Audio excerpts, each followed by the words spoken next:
Here. Time to delve further into the latest Attack on Titan chapter 103. And yes, this is a follow-up discussion video. Be sure to check out the original breakdown, then bounce back here. Anyway, let's go ahead and get started. The first topic I want to bring up is Reiner and Falco. It turned out Reiner did that partial Titan transformation last minute. There's a few takeaways from this, which also involves Eren. Before all of this, they were having that discussion down below. That lasted for a good while before Eren brought the building down. In other words, imagine what would have happened to these guys if Reiner didn't react quickly. This just means Eren didn't give any fracks at all. Whether Falco died, Reiner died, although I'm sure he knew Reiner was going to survive this.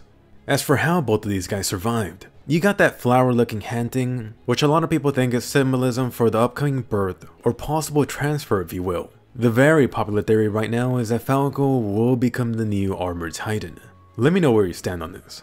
I personally don't have anything against it. I just question how this would realistically happen in this freaking war zone.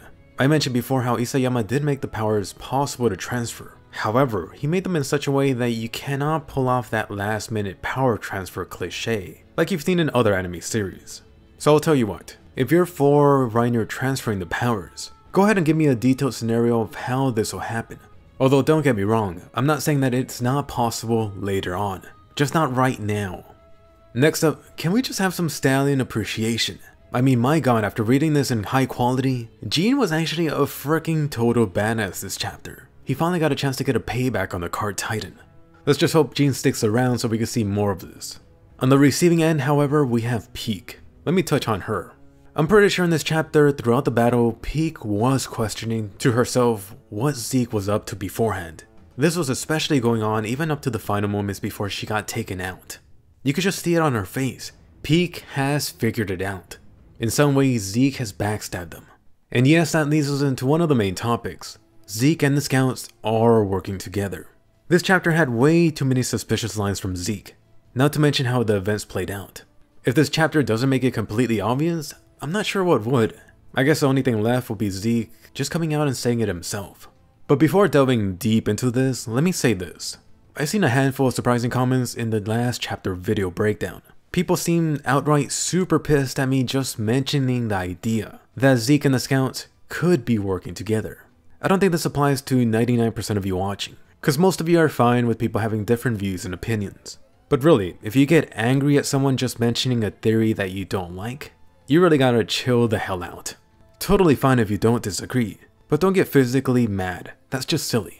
I am thinking about doing a full follow-up video just on this topic alone. That'll be a complete breakdown of every single reason about this. And just keep in mind, I'm not saying that Zeke will 100% turn on Marley, but the chances are over 50%. Way over. Anyway, let's delve into Zeke's betrayal. Reading this chapter, there are a mountain of hits. Some are valid and others are actually questionable.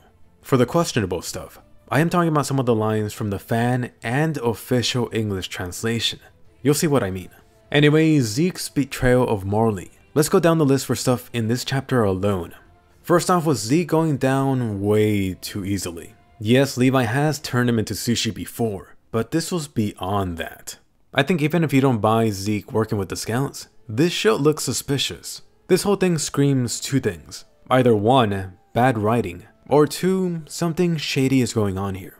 The whole events leading up to this seemed way too scripted. To start off, some people have been bringing up the point about how Levi made this vertical slash on the Beast Titan's neck. When I heard this, I was like, what? But in the past, Levi has done different techniques to slice Titans. If he was going in for the kill, or to kill Zeke specifically, doing this vertical slash seems weird. Almost as if he's giving Zeke a chance to escape. To be fair, I don't completely buy this, but putting it out there. Another thing about this chapter was just to notice the whole emphasis about them talking about time. Why was time so important? In the last chapter it was brought up briefly. In this chapter, Jean specifically brings it up. And yes, even in the original version, they do have time in quotes. Moments later, you then have Zeke bringing up the fact that time is almost up. Keyword here being time. Which, by the way, the line was a little different in the English translation. I actually think the fan translation is better, but I still don't think it's completely right. Zeke's original line here was, "Jikan ga nai daro," which is closer to, there's not much more time, is there? Either way, the emphasis here is on time. which in the same panel is then followed by a shot of Levi looking at a freaking watch. This right here should scream out very suspicious. Levi was definitely waiting for that keyword. Other things to consider from the Beast this time is how the Beast didn't kill any scouts at all this time. Sure, he was aiming for them, but really after killing all the scouts last time, this time he couldn't even get one kill in? That seems super strange. To be fair, there were a couple of scouts that just went in for the kill against the Beast. For this, I'm assuming that not all the scouts got told of the plan. Some of the lower ones probably just got told to ignore the Beast. And you saw what happened, because they didn't follow instructions, they ended up dying. Back to Levi though. You have Levi doing the vertical slash, and then he throws a bomb in there. I mean, why? For what purpose? The giant monkey was already down, he could have barbecued him. You gotta see it too. If Levi really wanted to kill Zeke, he could have easily done it with the blaze. Bring his head back. It would have been that easy. But no, instead you have Levi chucking a bomb in there, going for the overkill. At least that's what it looks like to everyone else. But I'm sure this was just a diversion for Zeke to get away. That way you have Marley thinking that Zeke is dead. Another thing you should notice, and I know some people will bring it up, is just the expression on Levi's face. Look at that. Would Levi look like that if he was getting revenge for Erwin? To me, that screams more of a face saying, damn it, I have to team up with this bastard. Levi looks freaking disgusted. And I know, some people are going to bring up the promise that Levi made to Erwin to kill the Beast Titan. But think about it, Levi is a pretty rational person. He wouldn't like it, but he would definitely put Paradise Island above his own motives. If the scouts have met with Zeke, they already know that he's going to die anyway. But don't get me wrong, it's not like Levi forgave Zeke. Levi is definitely going to keep a very close blade to Zeke's neck. The possibility of Levi killing Zeke later on is still very much here. As for other things to notice about Zeke in this chapter, in the previous chapter and this one, Zeke's clothes are never shown. And yes, this may be a little bit of a stretch, but let's hear this out. Compare this to Peak. You know what she looks like inside of her Titan. But for Zeke, you only see his face. Could it be because Zeke is possibly wearing the new Survey Corps uniform? It would make it easier to get away. Think about it, it is possible. Another key thing to notice about Zeke is just all the stuff he's been saying. Zeke has been saying a bunch of lines this chapter, but they're all out loud. Whatever happened to Zeke's inner monologue? You get the thoughts of all key players in this Titan War, except for Zeke. Really? No thoughts from Zeke this whole freaking time? How interesting that one of the smartest characters in this series doesn't think of anything at all. As for the lines that Zeke actually says out loud in this chapter, I think a lot of them do have double meaning here. Although for one specific page, I don't agree with the translations at all. One important shot is where the Beast Titan says that Eren Yeager is not his enemy. This by itself was pretty suspicious the first time reading it. And yes, the official English translation has the same line.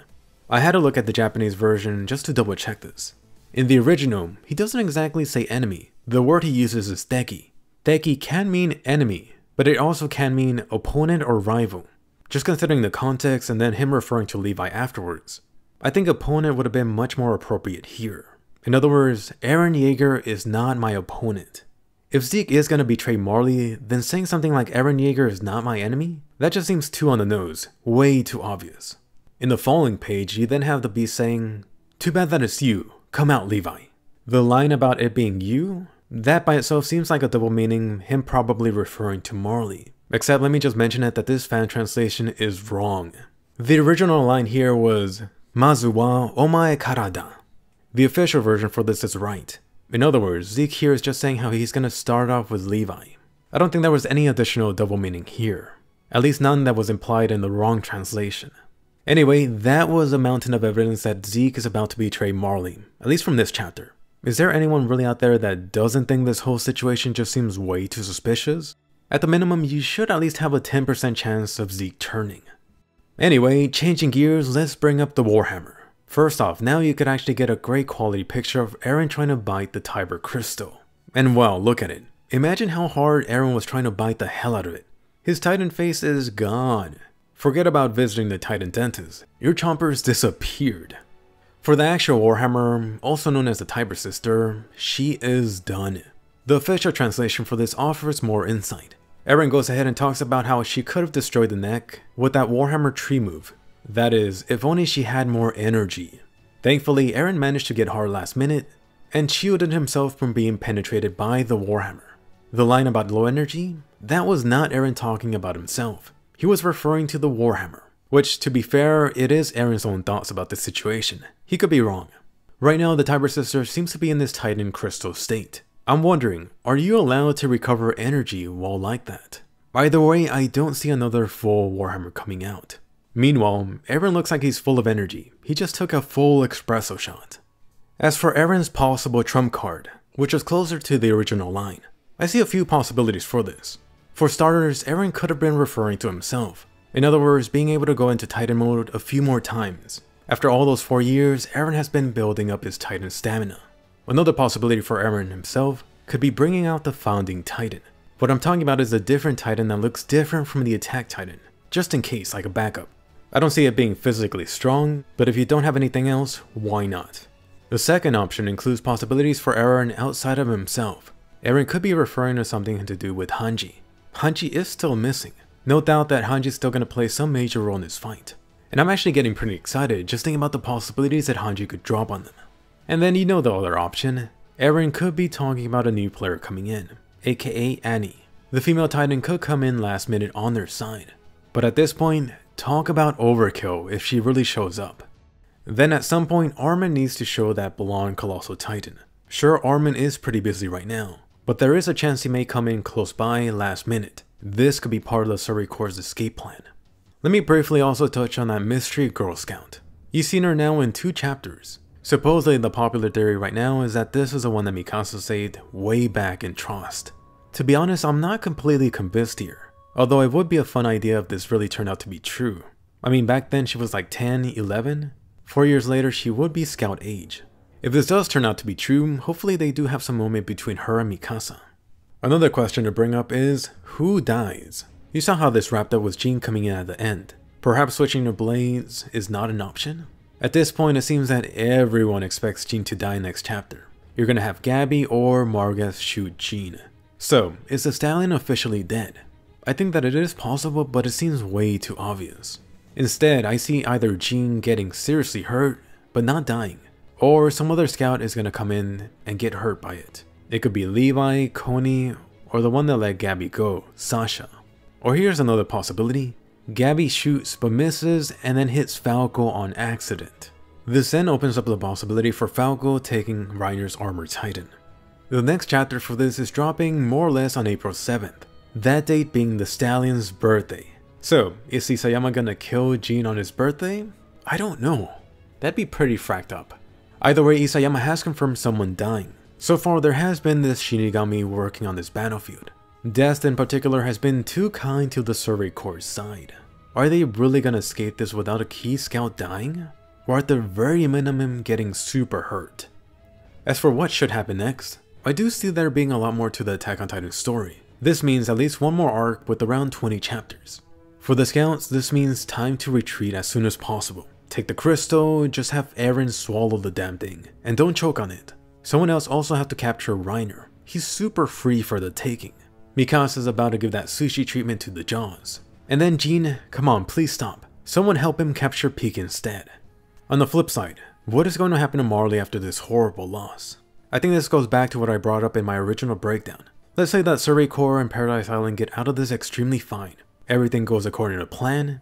At worst for them, one person is shot, but no major player is dead. And for the moment, forget about Zeke.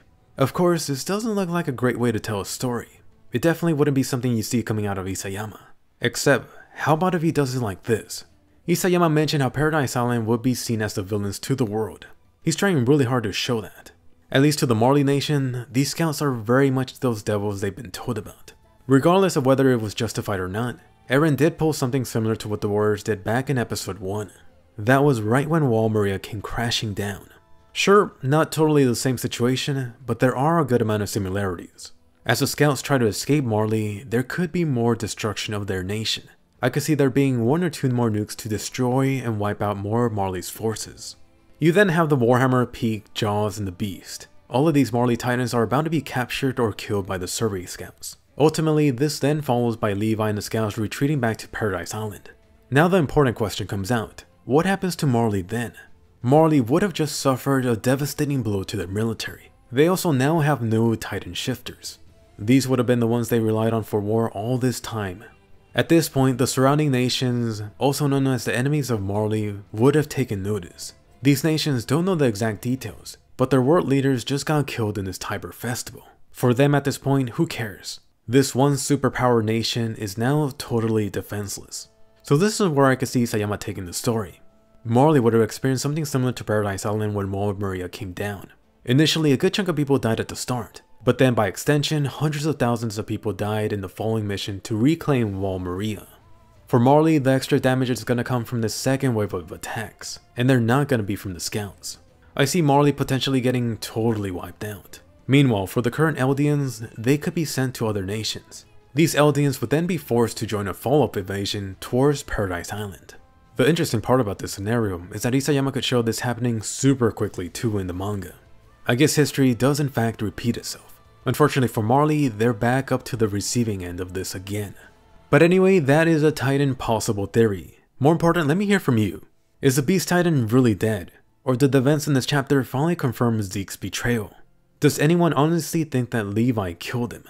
Let's not forget about the Tiber sister. Is she officially out of juice? Or can Miss Tiber get her hammer up one more time? Also, the Armor Titan. What's going to happen to Reiner? Are you on the side of Falco becoming the new one? Or is Eren about to bring back a second souvenir with him? Post a comment below with your thoughts on all of this. If you made it to the end, definitely give us a colossal thumbs up and subscribe. A lot more Attack on Titan videos are coming. And yes, there'll be a full Zeke breakdown too. By the way, Isayama just did a few Q&A sessions where he dropped a lot of juicy info. This was about the older Eren, Levi, Erwin, and the original Colossal Titan. Check that out and I'll see you guys later.